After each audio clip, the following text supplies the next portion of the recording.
चीन चला है भारत को कॉपी करने और इसी कारण वह आग में हाथ डालने जा रहा है। अब देखने वाली बात यह है कि क्या वह इस काम में सफल हो पाएगा या नहीं। कॉपी करने में माहिर चीन रूस और अमेरिका के बाद अब भारत के तरीकों को भी कॉपी करने लगा है और यह काम चीन को मजबूरी में आकर करनी पड़ रही है। आखिर पूरा मामला क्या है, विस्तार से वीडियो में बताएंगे। वीडियो में अंत तक बने रहिएगा। दोस्तों, चीन ने तिब्बत पर पहले कब्जा किया और अब वहां के नौजवानों को ट्रेंड करके वे अपनी सेना में भर्ती कर रहा है ताकि वे लोग पहाड़ी इलाकों में भारतीय सैनिकों से निपट सके। चीन के अंदर स्वस्थ सैनिकों की बड़ी कमी है जो पहाड़ी इलाकों में भारतीय सैनिकों का मुकाबला कर सके। चीन के पास आज LAC बॉर्डर के साथ साथ सिक्किम और भूटान बॉर्डर पर भी तैनाती के लिए सैनिक नहीं मिल पा रहे। इन पहाड़ी इलाकों में ज्यादा देर तक तैनात करने के लिए काफी स्वस्थ और तंदुरुस्त सैनिकों की जरूरत होती है जो चीन के पास अब नहीं बचे।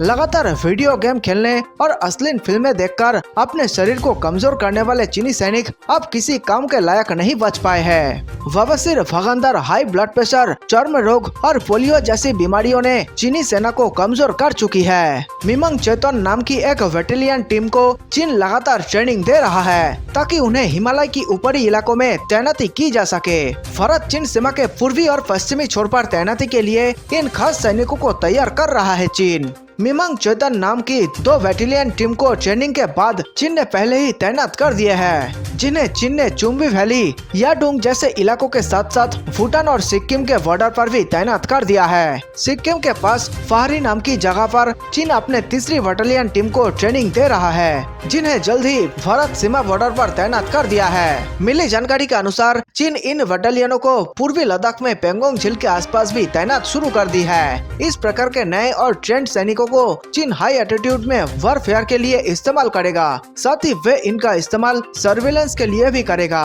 इन नए सैनिकों को चीन काफी हाईटेक तरीके से ट्रेंड कर रहा है। हाईटेक ड्रोन के साथ कैसे ऑपरेट करना है, चीन इन्हें इसकी भी जानकारी दे रहा है। चीन इन्हें घुड़सवारी भी सिखा रहा है ताकि ये लोग हिमालय के उन इलाकों में आसानी से पहुंच सके जहां पर आधुनिक संसाधन आसानी से नहीं पहुंच पाते।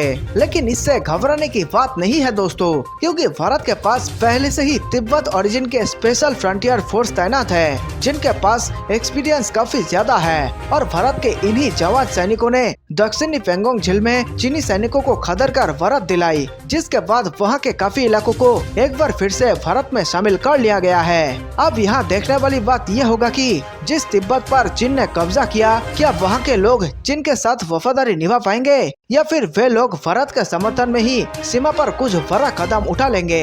ये देखने वाली बात होगी दोस्तों, क्योंकि जब से दलाई लामा को भारत में शरण दी है, उसके बाद से ही भारत तिब्बत के लोगों के लिए मसीहा बन चुका है। ऐसे में वहाँ के लोगों को ट्रेनिंग देकर भारत के खिलाफ उतारना चीन के लिए काफी बड़ा मुश्किल साबित हो सकता है। और इससे बचने के लिए चीन अब एक नया पैंतरा अपना रहा है। आप पूछेंगे कि आखिर ऐसा क्यों कर रहा है चीन। इन सैनिकों को ट्रेनिंग के बाद चीन उन्हें तिब्बत के बुद्धिस्ट मॉन्क से मिला पाता है और फिर उन्हें आशीर्वाद दिलवाता है। इस तरह का कारनामा चीन पहले नहीं करता था, लेकिन अब धीरे धीरे तिब्बत के लोगों में और वहाँ के नए नए सैनिकों में चीन के प्रति वफादारी जगाने के लिए चीन नए नए पैंतरे अपना रहा है। लेकिन आज भी तिब्बत के लोगों में दशकों पुराना घाव ताजा बना हुआ है जो उन्हें चीन ने दिए थे, और ऐसे में तिब्बत सैनिकों की वफादारी देखने वाली होगी। वैसे आपकी क्या राय है दोस्तों, आप हमें नीचे कमेंट में जरूर बताएं। तो वही सीमा विवाद को लेकर चीन से भारी तानातानी के बीच भारतीय सेना ने पूर्वी लद्दाख समेत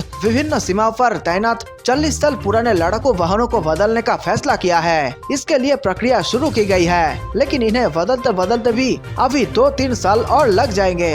ये बुलेट प्रूफ वाहन होते हैं जिसमें हथियार भी फिट रहते हैं तथा युद्ध क्षेत्र में सैनिकों के आवागमन, जवाबी हमलों आदि के लिए बेहद सुरक्षित माने जाते हैं। सेना के सूत्रों ने बताया कि इन वाहनों का निर्माण देश में ही करने का निर्णय लिया गया है, इसलिए बुधवार को सेना की तरफ से निर्माताओं से प्रस्ताव मांगे हैं। हालांकि घरेलू निर्माताओं को छूट दी गई है कि वे इनके निर्माण के लिए विदेशी कंपनियों के साथ भी साझेदारी कर सकते हैं। सेना के सूत्रों के अनुसार हर बटालियन को युद्ध अभियानों के दौरान सैनिकों के सुरक्षित आवागमन के लिए इस प्रकार के कन्वर्ट व्हीकल दिए जाते हैं। सेना के पास करीब 1700 ऐसे वाहन हैं, लेकिन इनमें से ज्यादातर 1980 के दशक के BMP व्हीकल है जो रूस से लिए गए थे। बाद में कुछ वाहन ऑर्डिनेंस फैक्ट्रियों ने भी बना कर दिए थे, तब से अभी चल रहे हैं। अब इसकी जगह इन्फेंट्री कॉम्बैट व्हीकल खरीदे जाएंगे। सेना के सूत्रों ने कहा कि इन सभी वाहनों को बदलने की जरूरत है। सेना में इन्हें अब विंजेड व्हीकल के रूप में जाना जाता है। लंबे समय से सेना इन्हें बदलने की मांग करती आ रही है, लेकिन करीब 60-65 हजार करोड़ की कुल लागत के इन वाहनों की खरीद अभी तक टलती आ रही थी। बहरहाल अब सरकार ने इन्हें खरीदने का फैसला लिया है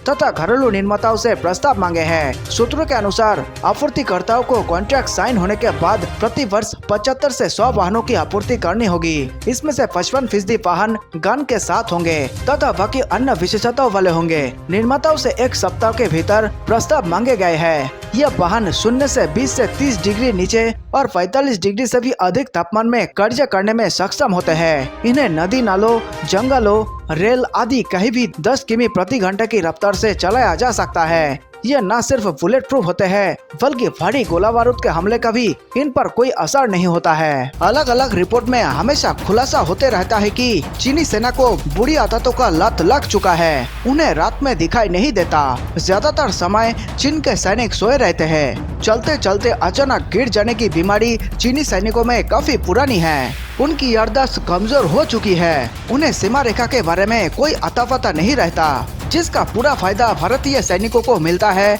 और हमारे सैनिक चीनियों को अंदर तक खदेड़ देते हैं। अभी हाल ही में chief of defence staff general Bipin Rawat ने मंगलवार को कहा कि गलवान घाटी और पूर्वी लद्दाख के दूसरे इलाकों में सैन्य झपट हुई और वहाँ दूध का दूध और पानी का पानी हो गया। झपट के बाद चीनी सेना को महसूस हुआ है कि उसे अपने ट्रेनिंग को और बेहतर करने की जरूरत है, जो कि चीन के लिए बेहद शर्म की बात है। ANI को दिए इंटरव्यू में जनरल रावत ने कहा कि चीन सेना मुख्य तौर पर छोटी अवधि के लिए तैयार थी। यहाँ तक कि चीन की सेना पहाड़ों में लगातार 2 घंटे भी खड़े नहीं हो सकती और उनके पास हिमालय के पहाड़ी क्षेत्र में युद्ध का ज्यादा अनुभव नहीं है। और यही कारण है कि चीन के ज्यादातर सैनिक भारत की सीमा पर खड़ा होना नहीं चाहते। इसी कारण LAC पर तैनात सैनिक अपना नौकरी छोड़ भाग जाते हैं। अब इसके लिए भी चीन कठोर कानून बना रहा है, उसका नौकरी बीच में छोड़कर ना भागे। वही दूसरी तरफ भारतीय सैनिक पहाड़ी में कैसे युद्ध करना है काफी अच्छे से जानते समझते हैं और युद्ध जीतकर भी दिखाया है। जो लोग हमारे चैनल को लगातार देख रहे हैं उन्हें मालूम होगा कि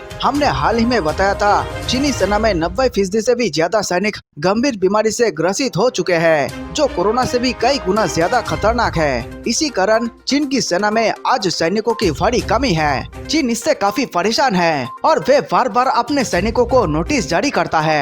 हाल ही में चीनी सेना अपने सैनिकों को कुछ बेहद महत्वपूर्ण हिदायत दी है। चीन ने अपने सैनिकों को शराब कम पीने की नसीहत दी है, क्योंकि चीनी सेना में करीब 25% सैनिक ब्लड और यूरिन टेस्ट में फेल हो गए। अपने सैनिकों को चीन ने कहा कि स्क्रीन के सामने ज्यादा वक्त ना बिताए। चीनी सैनिकों में 46% सैनिक आंखों के टेस्ट में फेल हो गए। इसके पीछे मोबाइल और दूसरे इलेक्ट्रॉनिक उपकरण के इस्तेमाल को वजह बताया गया। खास करके ज्यादातर चीनी सैनिक मोबाइल स्क्रीन पर अश्लील फिल्में देखने में समय गवा देते हैं। आज चीनी सेना में मोटे तोंदे वाले कई सारे कमांडर आपको मिल जाएंगे जो ढंग से दौड़ भी नहीं सकते और इसलिए उन्हें रेगुलर एक्सरसाइज करने को कहा जाता है। उन्हें कंप्यूटर गेम और हस्त मैथुन से दूर रहने को कहा गया।